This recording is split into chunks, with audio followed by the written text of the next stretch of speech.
What's up, Ragin Nation? How's it going? This is Alex Yu, and you're watching Bumblebee's Journey. This is just a web series where we're talking about the Bumblebee solo film in the Transformers Cinematic Universe. This is episode number 11, and I just want to first apologize for the delays in my episodes.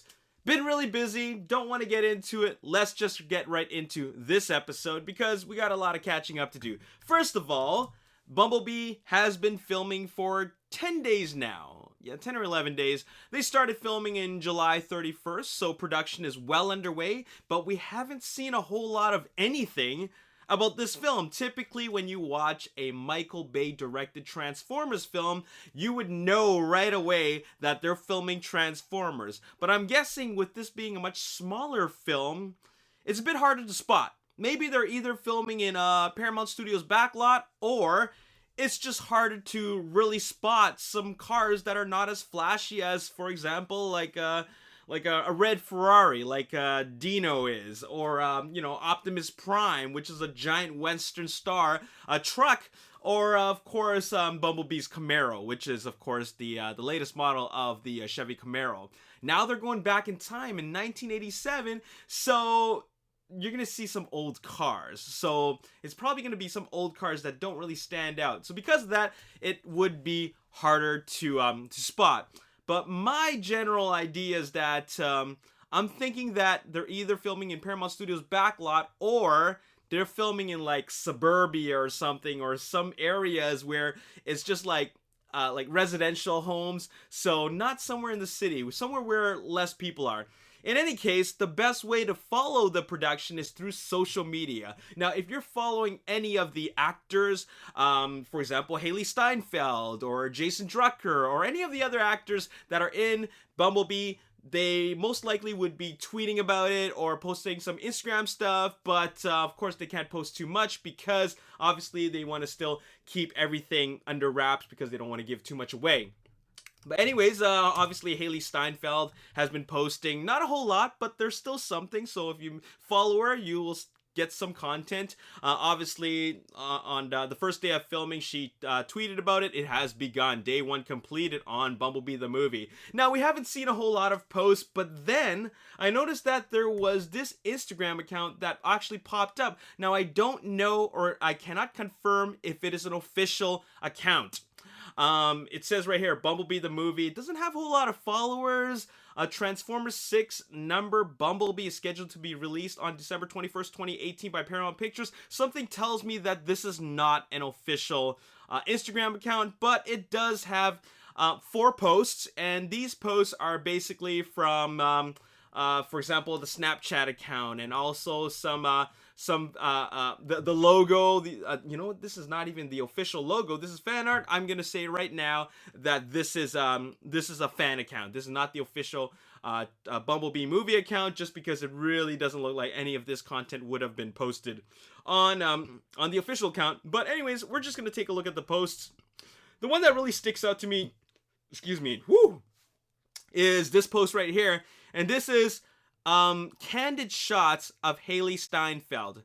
Now, why in the world would an official movie account from Paramount Pictures post candid shots of Hailee Steinfeld? That just wouldn't happen. This is a fan account.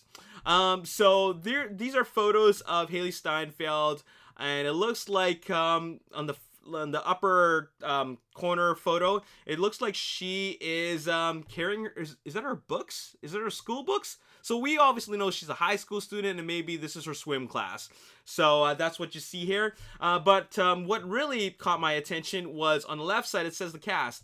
It lists all the official cast members for this film: Hailee Steinfeld, John Cena, Jorge Lindenborg Jr., Rachel Crow, Jason Drucker, Abby Quinn, Gracie Jenny, Ricardo Hoyos, Pamela Adlon, Kenneth Choi, Steven Schneider. I didn't know Kenneth Choi was in this. This is the first time I ever heard about that, but if he's in it, then he's in it. Along with Steven Schneider. Once again, I didn't know he was part of the cast, but pretty cool to know that this cast is expanding. So what roles they play, we really don't know, but we do know that the younger cast members will be playing students, possibly her classmates, and I'm still going to go with John Cena playing a cop. That's just my guess. That's what I'm going with. I mean, it's good to speculate. It's good to make predictions. My prediction is John Cena is going to play the cop that typically does not believe the young kid who cries wolf. Okay? But then later on, he's going to find out, whoa, this is the real deal. So that's my guess. The next photo I want to share with you guys is this photo right here of a Volkswagen Bug, and it's got an Autobot symbol on it, and like, I really, once again, don't believe that this is an official account. This is obviously a dead giveaway, because look how clean that Bug is, man. It's like metallic yellow, and it's got an Autobot logo on it. Come on, that could have been taken anywhere off the internet. So I don't believe that. I really don't. Now, here is our first photo of Charlie Watson. This is the character's name.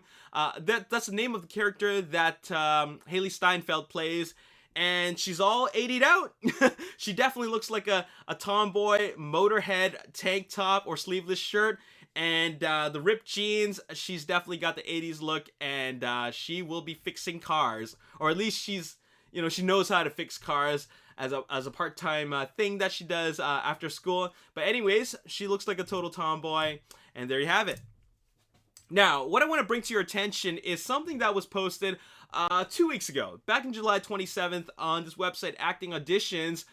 It posted a bunch of information about what Paramount Pictures need in terms of extras and casting for Bumblebee. Now, once again, this is back in July 27th, and I'm just going to read you the headline. Casting calls underway for the new Transformers 6 film, Bumblebee. The Paramount Pictures feature film is currently casting paid extras and featured background performers. Now, what really caught my attention about this post is the very specific things that they're looking for. For example, it says casting. 1980s high school students must be 18 plus and look younger. So they got to be 18 plus, and they have to look younger than 18, okay? Small town USA folks. So right away, I'm feeling pretty good about this film because it's taking place more in suburbia, or at least in a small town. Not this big cityscape, which Michael Bay is so used to giving us. Give us something smaller, and I'm totally down with that.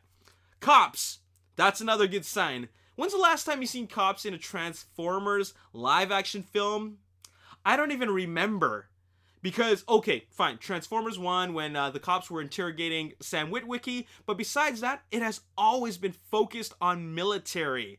And I'm kind of like, I'm kind of turned off by that, just because, we've seen it so much, and Michael Bay has put the military front and center in so many of these films, and I think it's about time that we give some recognition to the cops. So it's great that we got cops casted. We do have military in this. I'm pretty sure that the military presence is going to be much smaller, though. Minors, 9 to 12 years old, must have valid California entertainment work permit. Car casting. Now, this really catches my attention. Car casting. Now, I really want to bring your attention to this. Additional compensation paid for late 70s to mid 80s cars to be parked in scenes. No yellow, white, red, or black cars. Now, they just want cars that are, they look the part. 70s cars, mid 80s cars, but they're just going to be parked. They're just going to be parked around the area just because they need more cars that are authentic, to make it look authentic to the time. So that makes a lot of sense, but the part in brackets really catches my attention. No yellow, no white, no red, and no black cars. So right away, when I'm reading that, I'm thinking, okay, that's 4 Cybertronian vehicles right there. Yellow, obviously, Bumblebee. You don't want to confuse another car with it being Bumblebee. Bumblebee is going to be the only yellow car in the Bumblebee solo film. You don't want to take the spotlight away from Bumblebee in his own movie. Next, we got white, red, and black cars. Okay, so who could they be? Who could red be? Cliffjumper? That's my first guess, that it could be Cliffjumper. I mean, it's the most obvious choice, right? I mean, right away, by default, you automatically think of, or rather default to Cliffjumper. So I'm just going to go with Cliffjumper for the red car. White and black cars, I'm going to say that the black car could be a Decepticon. The white car, I don't see white as being a Decepticon color. I see black as being a Decepticon color. I don't see white as being a Decepticon color. I'm going to go with Prowl. Okay, I'm going to go with yellow being Bumblebee, red being Cliffjumper, white being Prowl, and black being, I don't know, another version of Barricade. I don't know. It could be something else. I just think the black car is going to be a Decepticon. Now they did say that Lorenzo de Bonaventura did say that there's going to be fewer Transformers this time around. If we're just going with my theory of being of 3 cars, 3 Autobot cars, then that's already bringing it down. We're bringing it down from a minimum of 5 vehicles. You know, in the first Transformers film, they had 5 Transformers, Autobots. Now let's bring it down to 3, if even at all. I originally thought that it was going to be 1 vehicle, 1 Autobot being Bumblebee, and the rest are Decepticons. But I figured that, you know, it makes a bit of sense to have more Autobots in there, maybe just 2 at most. I wouldn't want any more than 3 Autobots total. I think 3 is a good number. White for Prowl, red for Cliffjumper, yellow for Bumblebee. As for black, I don't know who it could be, but I would love to see Barricade back, just because that way it can show us that relationship, or that rivalry that Bumblebee and Barricade would have had. So I don't really know what's going on there, but they're still gonna, I believe, I'm pretty 100% positive that they're still gonna go with the tradition of having the Autobots being outnumbered by Decepticons. So I think that's a good move. All right. So anyways, why don't you let me know in the comment section below who you think the white, red, and black cars could be. Okay. Final thing I'm going to talk about is a response to your comments, actually. In one of the episodes for Bumblebee's Journey, I mentioned about the low budget, which is $70 million for its production budget, which is a third of what Transformers Last Night was made for. So there's going to be a significant amount of production costs really cut down. And I'm just reading the comments here, and I think these are really, really great comments, and I'd like to respond to them. Shane Platts asks, Alex, knowing that this is a low budget TF, do you think this will cause seeing a low amount of Transformers, less CGI possibly, so more of hearing the transformations? Definitely. There's gonna be less Transformers. That's been mentioned by Lorenzo de Bonaventura. Are we gonna see less transformations? I don't know. I think that they're gonna dedicate most of the budget to CGI. That's what I believe. They're not gonna focus a whole lot of the production budget on on other aspects of the film, but I think mostly CGI. So that could be a good thing. Graham Lillis says, no big battles then, or stupid jokes that involve spending money on CGI. The lower the budget, the more creative the product, so I see this as a good thing. I definitely see this as a good thing. I think it is about time that Transformers went a little bit smaller. Not even a little bit smaller, but significantly smaller, because the first film was already a big budget film at $150 million. And then after that, all the other films were all average $200 million. So what would a small Transformers film be like at $70 million? Definitely no big battles. I'm talking about no big city battles that involve big explosions. I think more focus on the smaller battles. And actually, the smaller battles are actually what excite me more, because they're more character focused. So that's one of the things that I liked so much about the first Transformers film, because of fights like Optimus versus Bone Crusher, and little things like Brawl versus the other 3 Autobots, and not a whole lot of military, and not a whole lot of nameless Decepticons. So that's what I liked about that. Daniel Garan says, sometimes low-budget films are the ones that make the most in the box office. Well, that is absolutely true, because with a lower investment, your return on investment is much greater. For example, let me name a couple of really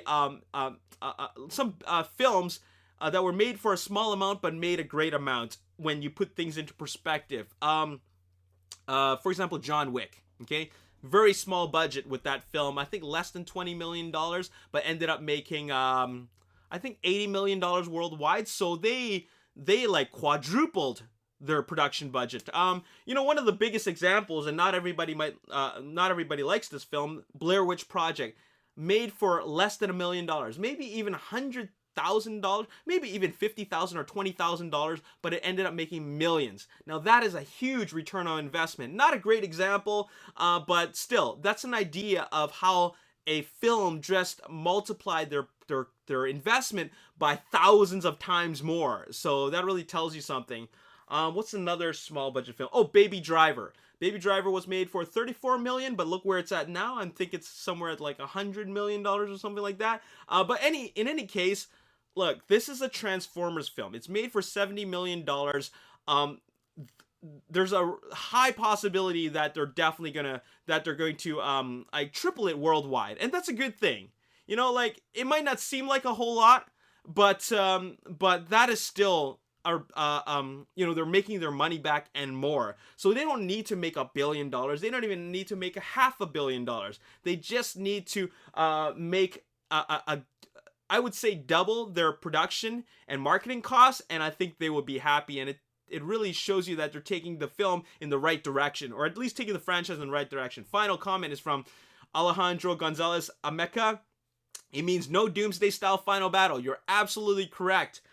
There won't be a giant end of the world battle, because we've seen those sorts of battles in the last 5 Transformers films. So that ain't happening. Instead, it'll be more a character-centric battle with fewer robots fighting at the same time that don't just take one shot and get killed. So no more protoforms, no more Cybertronian drones, more of the character-centric fights that we really enjoyed from the first film. All right, so that's going to be really cool. Now, when you get right down to it, how exactly are they cutting costs? Well, lesser known actors, okay, that don't cost like millions of dollars to get them paid. Also, smaller military presence. The military obviously costs money. That costs money on the production budget. So with a smaller military presence, they're not going to have all that hardware that Michael Bay loves to use. They're not going to have all that, all right? Having it take place entirely in California with their $22 million tax credit, that's going to help a lot. Keeping it filmed in small towns, in areas which doesn't involve the big city, that's definitely going to keep the cost down, because the city isn't on lockdown. You don't have to pay the city like millions of dollars just to lock down like a couple city blocks. So that ain't happening. The money that they're going to be using is going to be dedicated to the CGI, okay, and giving us a quality product, a quality Transformers film, and better looking CGI and robots, and more CGI robots. So they're not jumping off to different locations, globetrotting all over like the UK and Asia and Iceland and Africa. They're not doing that. That costs money, okay? You got to fly all the crew and all the gear and all the production equipment all over there, and you know, that ain't happening. They're not doing that anymore. So so this is going to be, in my opinion, this is going to be a much better film. I hope so. Anyways, that's all I got to say in this episode. Why don't you guys let me know in the comment section below who you think the white car is, the black car, and the red car. As always, if you enjoyed this episode, you want to see more, hit the like button, subscribe to the YouTube channel, like me on Facebook, The Ragin Nation. Also follow me on Twitter, Ragin Nation. My name is Alex. Thanks for watching. See you next time. Peace. Oh, it's this one. Nice. All right. Holy cow.